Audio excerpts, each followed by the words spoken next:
తెలుగుదేశం పార్టీలో సీనియర్లు చాలామందే ఉన్నారు. మంత్రులుగా పనిచేసిన వాళ్ళున్నారు. వాళ్ళు మొన్న త్యాగమూర్తులుగా మారారు కొన్ని చోట్ల.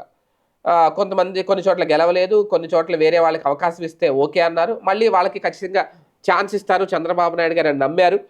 ఇలాగే ఎమ్మెల్సీ కోటాలో ఖాళీ అయితే ఎమ్మెల్సీ పదవులొస్తాయి.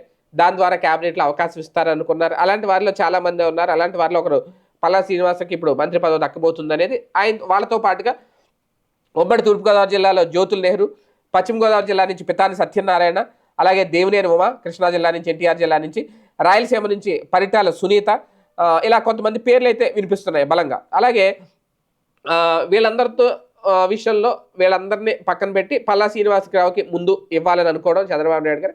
ఖచ్చితంగా బయటికి చెప్పుకోకపోయినా అంతర్గతంగా అయితే మొదలు పెడుతున్నారట. సీనియర్లని ఎందుకు పక్కన పెడుతున్నారు బాబు గారు అనేది. అలాగని మరి అందరినీ పక్కన పెట్టారా? ఇప్పుడు కొంతమంది వారసులు తీసుకొచ్చారు.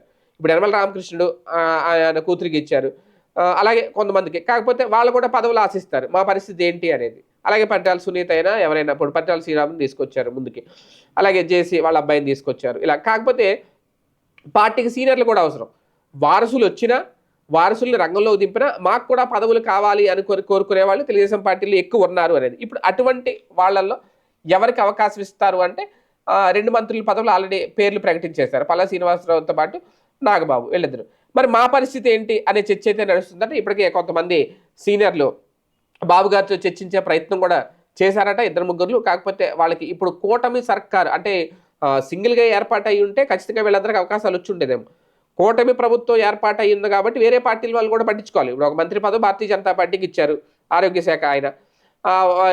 ఇప్పుడు ప్రస్తుతం ఒక 5 శాఖలు ఆయన దగ్గర ఉన్నాయి. పౌర సరఫరాల శాఖ నాదెండ్ల మనోహర్ దగ్గర ఉంది.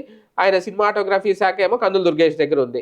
అక్కడికే ఒక 3 మంత్రి పదవులు వాళ్ళకెళ్ళినాయి. అంటే 4 మంత్రి పదవులు ప్రస్తుతం కూటమిలో ఉన్న పార్టీలకి ఇవ్వాల్సొచ్చింది మిత్రపక్షాలకి. మొత్తం 24లో. మిగిలిన 20 వీళ్ళ దగ్గరే ఉన్నాయి. ఇప్పుడు మళ్ళీ కేటాయించడం ఖచ్చితంగా ఆ రేషియో అయితే చూస్తారు. మిగిలిన మిత్రపక్షాలకు ఇచ్చుకుంటూ వీళ్ళు తీసుకోవాలి.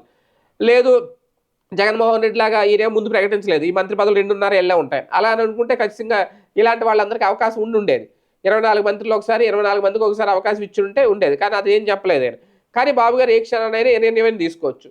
వాళ్ళ పనితీరు సరిగ్గా లేకపోయినా, సరిగ్గా పని చేయకపోయినా వాళ్ళని పక్కన పెట్టి కొత్త వాళ్ళకి అవకాశం ఇవ్వచ్చు. ఆ అవకాశం కోసం సీనియర్లు ఎదురు చూస్తున్నారు. మరి వాళ్ళకి ఆ ఛాన్స్ ఎప్పుడు వస్తుందనేది చూడాలి.